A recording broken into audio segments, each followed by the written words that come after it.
నమస్కారం అండి. నా పేరు విజయ్ నాగవేరు. థ్యాంక్స్ లాట్ మన రెస్పెక్ట్ సినిమా అనే ఛానల్ని ఇంతగా ఆదరిస్తున్న ప్రతి ఒక్కరికి చాలా చాలా థ్యాంక్స్. అగైన్ కే back with one more casting requirement అండి. ఇది వచ్చేసి వెబ్ సిరీస్ కాస్టింగ్ కాల్ అని అంటున్నారు. Auditions open for lead roles అని అంటున్నారు. సో వీళ్ళని అప్రోచ్ అవ్వడానికి వీళ్ళ కాంటాక్ట్ నెంబర్ ఇక్కడ ఇచ్చారండి. అది నేను మీకు చెప్పే ప్రయత్నం చేస్తాను. దానికంటే ముందు మన సబ్స్క్రైబర్ అడిగిన ప్రతి సినిమాకి ప్రతి క్వశ్చన్కి ఆన్సర్ చేయడం అనేది మన బాధ్యత. కాబట్టి మన సబ్స్క్రైబర్ ఏం అడిగారంటే, అన్న చెప్పడం అయితే ఇన్ని చెప్తున్నావు, మరి నువ్వెందుకన్నా సక్సెస్ కాలేదు అని మన బ్రదర్ అడగడం జరిగింది. ఇప్పుడు నేనేమంటానంటే, నేను సక్సెస్ కాలేకపోవడానికి రీజన్స్ చాలా ఉన్నాయండి. ఇప్పుడు నాకు ఉన్న ప్రాబ్లంలో అతిపెద్ద ప్రాబ్లం ఏంటి అంటే యారగెన్సు, యాటిట్యూడు, అహం, బలుపు, అవతలోడు ఏదన్నా అంటే తీసుకోలేను, ఏదైనా ఎక్కువ తక్కువ మాట్లాడితే సీన్ పేపర్లు ఇసురు కొట్టేసి వస్తాను. అండ్ ఇంకొకటి, నన్ను సినిమా ఇండస్ట్రీ ఎలా చూసుకుంటుందంటే ఒక పసిపాపలా చూసుకుంటుంది.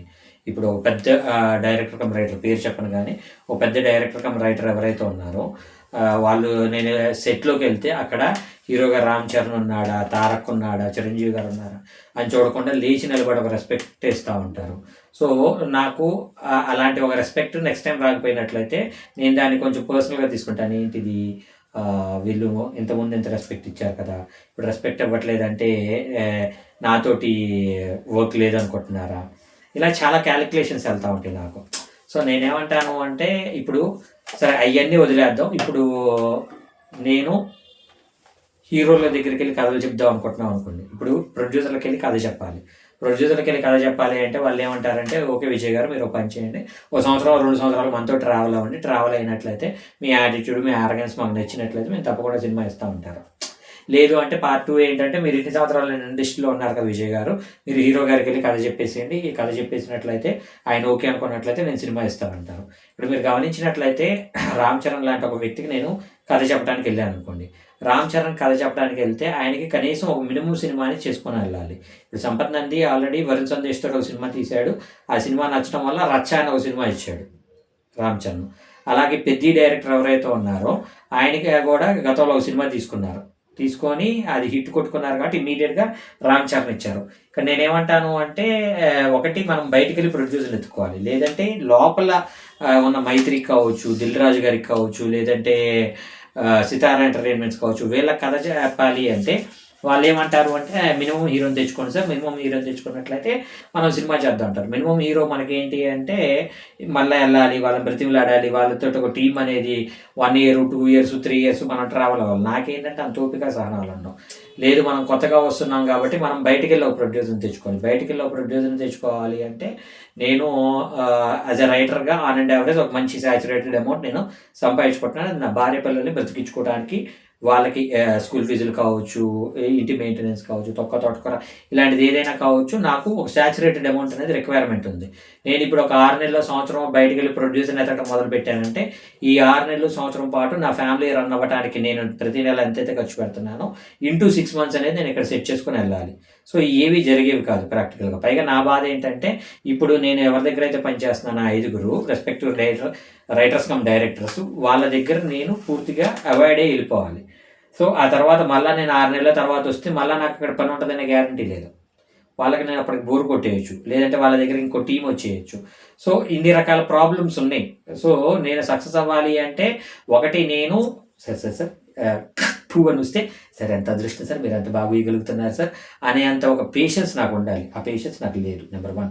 నెంబర్ 2, ఏంటి అంటే హీరో గారితో కావచ్చు, ప్రొడక్షన్ హౌస్ తోటి కావచ్చు, 1 సంవత్సరం 2 సంవత్సరాలు ట్రావెల్ అయ్యేంత ఓపికలు నాకు లేవు. 3, బయటికి వెళ్ళి ప్రొడ్యూసర్ని తెచ్చుకోవాలి అంటే కనీసం ఒక 6 నెలల్లో సంవత్సరం నేను పని చేయకపోయినా కానీ నా ఫ్యామిలీని రన్ చేయగలిగే ఒక ఆర్థిక ఇండిపెండెన్స్లోకి నేను ఇంకా రాలేదు. సో ఇది నేను సక్సెస్ అవ్వలేకపోవడానికి ప్రధాన కారణాలు.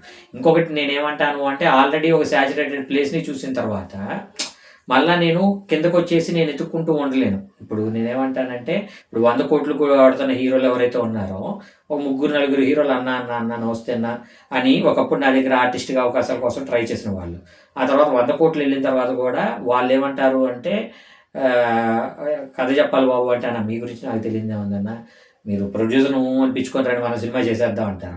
అలాగే ప్రొడ్యూసర్ దగ్గరికి వెళ్తే, విజయ్ గారు మీరు నాకు కథ చెప్పాలా, హీరో గారిని తెచ్చేయండి మనం సినిమా చేసేద్దాం అంటారు. పోనీ వీళ్ళిద్దరిని కలిపి ఏదైనా ఫేక్ బర్త్డే క్రియేట్ చేసి ఒక పార్టీ అరేంజ్ చేసాము అని అన్నా కానీ వీళ్ళిద్దరు లాంగ్ డ్రైవ్కి వెళ్ళి పక్కన పెడతారు. ఈ మొత్తం నేనేమంటా అంటే దిస్ ఈజ్ కాల్డ్ మెచ్యూరిటీ. నేనేమంటాను అంటే ఒక మెచ్యూరిటీ ఉన్నట్లయితే మనకి ఏ టైంని ఎప్పుడు ఎక్కడ ఎలా యూజ్ చేసుకోవాలి అన్న ఒక మెచ్యూరిటీ ఉంటుంది. సో నా మెచ్యూరిటీ తోటి నేను సర్వైవ్ అవ్వటానికి పనికొస్తుంది తప్పించి సక్సెస్ అవ్వటానికి ఇంకా వేరే కొన్ని రకాల ఏమంటారు భజన కావచ్చు, ఇలాంటి కొన్ని స్కిల్స్ ఉండాలి. ఆ స్కిల్స్ నాలో లేవు అనేది నేను మీకు మెయిన్గా చెప్పేది. హోప్ మీకు అర్థమైంది అనుకుంటున్నాను.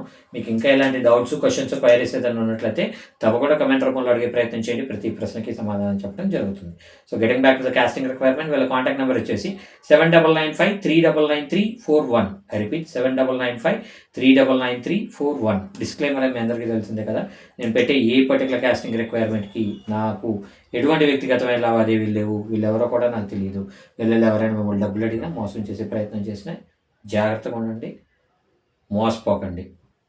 డబ్బులు అంటే మిమ్మల్ని కాస్ట్యూమ్ కనొచ్చు, అసోసియేషన్ మెంబర్షిప్ కనొచ్చు, ఆడిషన్స్ కనొచ్చు. రీజన్ ఏదైనా మిమ్మల్ని డబ్బులు అడుగుతున్నాడంటే వాడి దగ్గర డబ్బులు లేవు. డబ్బులు లేని వాళ్ళు ఎప్పటికీ సినిమా చేయలేడు. సినిమా చేసినా దాన్ని రిలీజ్ చేయలేడు. రిలీజ్ కానీ దానికి మీరు డబ్బులు పెట్టడం అనేది మీ మూర్ఖత్వం అవుతుంది అనేది మెయిన్గా గుర్తుపెట్టుకోవాలి. హోప్ వీడియో నచ్చిందా? లైక్ చేయండి, వీలైనంత ఎక్కువ మందికి షేర్ చేయండి. ఎవరైతే సబ్స్క్రైబ్ చేసుకోకుండా చూస్తున్నారో please do subscribe. Thank you and all the best.